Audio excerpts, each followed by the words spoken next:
Olá a todos vocês, boa noite. Quem vos fala é o professor Sebastião de História. Hoje eu vou falar para vocês sobre esse PET volume 2, do Plano de Estudos do Doutorado 2021, no nosso segundo bimestre aí do EJA 1. Na semana passada eu falei justamente sobre essa primeira semana aqui, que é a semana 1. Deixei um vídeo na semana seguinte sobre a semana 2. Hoje eu vou falar sobre a semana 2 e 3, então, para dar uma continuidade ao nosso plano de estudos tutorado aí do segundo bimestre do EJA 1. Vamos à leitura. Com o pau-brasil sendo o primeiro produto de valor comercial que os portugueses encontraram na América, pois era bem procurada devido à sua madeira avermelhada, e servia para fazer tinta, fabricar móveis e navios. Contudo, o corte da árvore era feito pelos indígenas, que através do escambo, que é a troca, entregava a madeira aos portugueses. Então vamos entender esse primeiro parágrafo. O que quer dizer esse primeiro parágrafo? Que os portugueses pouco se interessaram com a colônia portuguesa na América, porque era mais interessante o que? As rotas comerciais das especiarias lá das Índias, que traziam os lucros superiores a 6.000%. Então era mais lucrativo realizar essas rotas comerciais, navegando, contornando ali o continente africano. O interesse pelas Índias fez com que os primeiros 30 anos não fossem construídos povoados, apenas fortificações, que são as feitorias, onde armazenavam o pau-brasil e outras mercadorias, e serviam para a defesa também do território. Então, os portugueses, durante 30 anos, realizou apenas o escambo com os índios. Por quê? Igual eu falei, o interesse estava nas Índias. Mas isso mudou em tão pouco tempo, pois o comércio das especiarias das Índias perderam sua lucratividade comercial devido à concorrência com franceses, holandeses e ingleses, que agora irão o quê? Irão simplesmente atravessar esse monopólio nessas rotas comerciais marítimas portuguesas, que era o monopólio português, e vão infringir aí, de certa forma, vamos dizer assim, concorrência com os portugueses, da qual simplesmente eles não vão conseguir concorrer e vão acabar gradativamente abandonando ali a rota de especiaria das Índias. Sendo assim, Portugal buscava outras fontes de enriquecimento que tivessem ao seu alcance. Por que não tentar encontrar riquezas na colônia americana?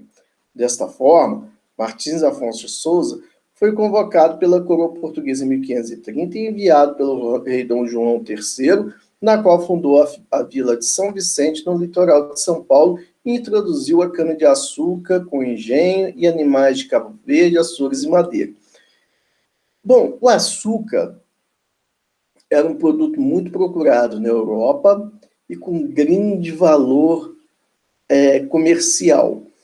Os portugueses já tinham experiência da produção de açúcar nas ilhas de Açores, Madeira e Cabo Verde. Então, o que eles fizeram? Eles vão simplesmente introduzir na América Portuguesa, que é o Brasil, esse tipo de atividade.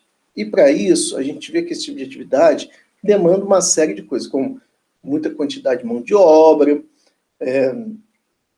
precisa construir todo um engenho, então precisa de investimento, e também precisa de todo um sistema de transporte desses produtos. Bom, a coroa portuguesa não tem esse dinheiro, né, para poder investir. Com isso, nós vamos ver a entrada dos holandeses nessa atividade, que a produção açucareira no Nordeste brasileiro, principalmente, vai até São Paulo, toda no litoral, né? Então, vamos ver como é que vai sair a mão de obra dessa produção. A relação com os índios era amistosa até o momento que suas terras foram invadidas e lhe foram impostos o trabalho compulsório, que é forçado. Logo foi seguido pela implantação do sistema de capitanias hereditárias, dividindo as terras portuguesas na América em 15 grandes lotes de terras doados a altos funcionários da corte, chefes militares e membros da baixa nobreza, que foram denominados de capitães donatários. Então, há uma construção de um sistema político, econômico e também de exploração na colônia, que está ligado à nobreza, aos funcionários do Estado português. E com isso é implementado o quê? As capitanias hereditárias e surgem os capitães donatários. Então, essa regularização baseou-se na carta de doação, pela qual o governo oficializava a concessão e atribuía poderes ao donatário, e o foral, que fixava direitos, foros, tributos e coisas que deveriam ser pagos ao rei e ao capitão donatário. Então, o capitão donatário está ligado à carta de doação e ao foral, né? Bom, apesar de seu caráter vitalício e hereditário, a capitania e as capitanias vitalício e hereditário da capitania, as capitanias não surtiram os efeitos esperados, e apenas 2 delas prosperaram, foi São Vicente e Pernambuco, que foram bem-sucedidas. Isso aí com investimento próprio. Com isso que acontece, como as capitanias não haviam cumprido o papel que a coroa portuguesa havia desejado em 1548, ela criou o cargo de governador-geral, cujo poder estava acima dos donatários, e com a sede estabelecida na capitania da Bahia. Então é criado o quê? Passa do sistema de capitanias hereditários, e agora a coroa vai enviar um governador-geral para poder o quê? Para poder simplesmente o quê? Simplesmente coordenar e também organizar a colônia. Ou seja, tem poderes políticos, econômicos e jurídicos nas mãos desses governadores. Eles têm muito poder. Contudo, foi o governador Tomé de Souza, que governou de 1549 a 53, que além de distribuir terras, implementou pecuária, lavoura açucareira, instalou foros e mandou vir escravos africanos. Então começa o quê? Havia escravos da África. O comércio desfavorável com as Índias levou Portugal a implementar a lavoura da cana-de-açúcar, pois era um produto muito caro na Europa, e Portugal detinha experiência plantio das ilhas de Açores, Madeira e Cabo Verde. Bom, esse tipo de atividade, esse tipo de atividade necessitava de um grande número de trabalhadores permanentes. Sendo assim, a coroa adotou o trabalho escravo. A princípio, tentou se escravizar os índios para o cultivo da terra, contudo, os jesuítas, a resistência, as mortes e as fugas tornaram inviáveis a escravidão do nativo americano para a atividade açucareira. Então, com isso que acontece? Era muito trabalhoso e custoso manter o nativo. Eles vão trazer o quê? Os escravos da África. Porém, desde 1443, o português já utilizava a escravidão africana, que era realizada nas ilhas do Atlântico e na Europa. Originados, né, de diversas etnias, tais como bantos, sudanenses, angolanos, moçambicanos e diversos reinos e tribos, como forma de organização social bastante diferente, no primeiro momento, o comércio de escravos era realizado por feitorias através do escambo, com os chefes tribais. A partir do século XVI, o tráfico tornou-se mais complexo e passou a ser realizado através da troca da aguardente e o fumo produzidos nas Américas. Comprados, os escravos e os chefes tribais e reinos africanos, estes eram embarcados em navios negreiros ou tumbeiros, na qual simplesmente recebe esse nome tumbeiros porque cerca de 15% deles morriam de fome e sede no translado atlântico, que durava até 40 dias. Então, o que acontece? O sistema escravocrata já existia na África. O que aconteceu? Quando os portugueses chegaram lá, eles ampliaram muito, mas muito a escravidão na África, e tornou ela diferente, tornou ela mais longa, permanente, essa escravidão na África. Na América. Ao chegarem na América, portugueses enfrentavam condições humanas de trabalho nos engenhos, nas plantações, sob ameaças constantes de castigos físicos, e reagiam à vida do engenho, matando ou ferindo os seus feitores, suicídio por meio do banzo, e até mesmo fugindo com a formação de quilombos, onde realizavam atividades de subsistência e artesanal e praticavam comércio com povos mais próximos. Então, quer dizer, começa a surgir os quilombos, eles vão reagir, eles não serão passivos. O africano não vai ser passivo à escravidão portuguesa na América, não vai ser passivo, ele vai resistir, e muito. O mercantilismo, que era a prática econômica das monarquias, visava o lucro e a acumulação de riquezas minerais, tais como ouro, pratas e pedras preciosas. Essa acumulação possibilitou o surgimento de uma nova concepção econômica no século XVIII, que se tornou hegemônica até os dias atuais. O capitalismo não tolerava o absolutismo monárquico, o poder real absoluto, e a interferência religiosa nos assuntos econômicos. Grandes impérios foram forjados do tráfico de escravos e da acumulação de riqueza. Esses impérios são, no caso aí, a Inglaterra, que foi uma grande escravagista e que com as ideias iluministas e posteriormente a Revolução Industrial, vai depois mudar de lado, de postura, querendo o fim da escravidão. Para quê? Para que seus produtos fossem o quê? Comprados aí por aqueles ex-escravos. Então ela muda a sua postura. E outras nações também, como os holandeses, foram traficantes de escravos, portugueses, né? Então, aí deixei aqui para vocês duas atividades da segunda semana aí do PET, do segundo bimestre.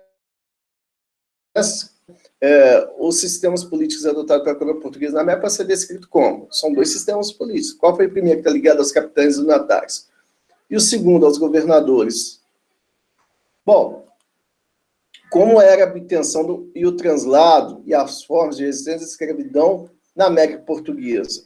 E aí é fácil, né? É só chegar aqui e começar a ler daqui para baixo, olha. Vocês vão achar todas essas questões aqui, a resposta para essa questão.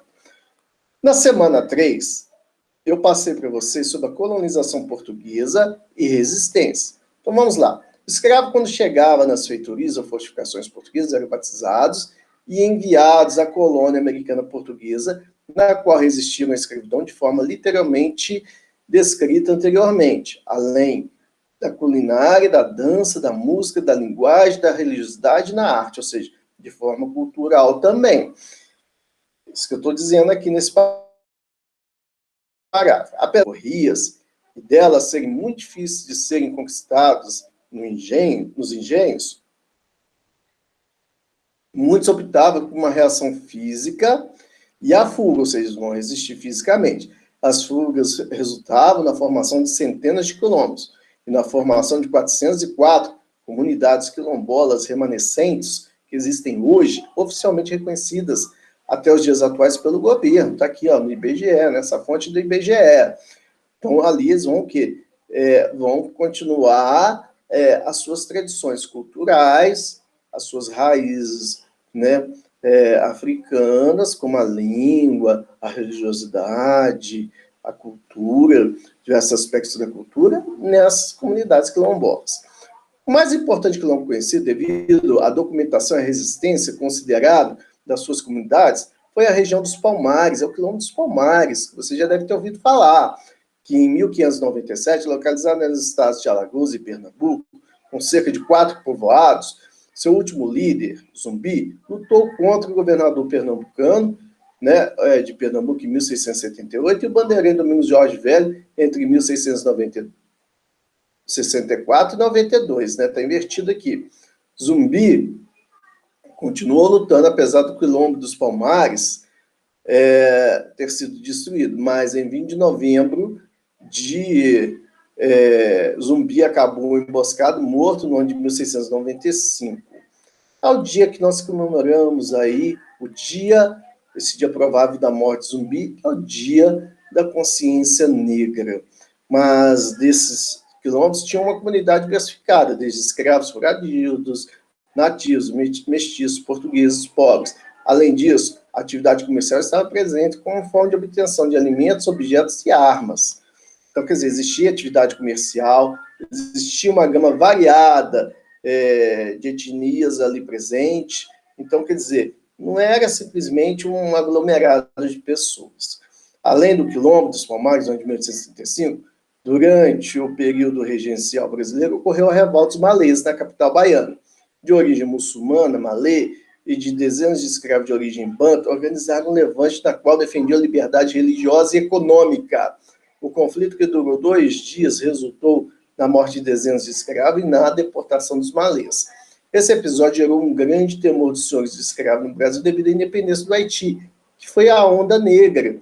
Eles tinham medo de que, da maioria da população que era escrava, mestiço, ou alforro, que realizar uma independência, como foi no Haiti, e o grande número de escravos que o país possuía, né? Está aqui. Bom, e aí deixei para vocês duas perguntas para a terceira semana. Que era e para que serviam os quilombos? Aqui, ó, se vocês voltarem um pouquinho aqui, fala um pouquinho dos quilombos, né? Olha, né? Vamos voltar aqui um pouquinho, que vocês vão achar sobre os quilombos. E o que foi a revolta dos malês e quais as suas características, né? Que está aqui no último parágrafo, depois vocês procurem para responder essa questão. Próxima semana, o último capítulo, que é a semana 4, a crise do sistema colonial e o período joanino, tá? Então, até a próxima semana, a gente se vê na próxima semana, e não se esqueçam de que esse vídeo serve para dar apoio didático-pedagógico a vocês. Assistam quantas vezes quiserem e façam as atividades. Não só as atividades desse PET, mas também as atividades complementares que está na sala de aula. Então é isso, galera. Até a próxima.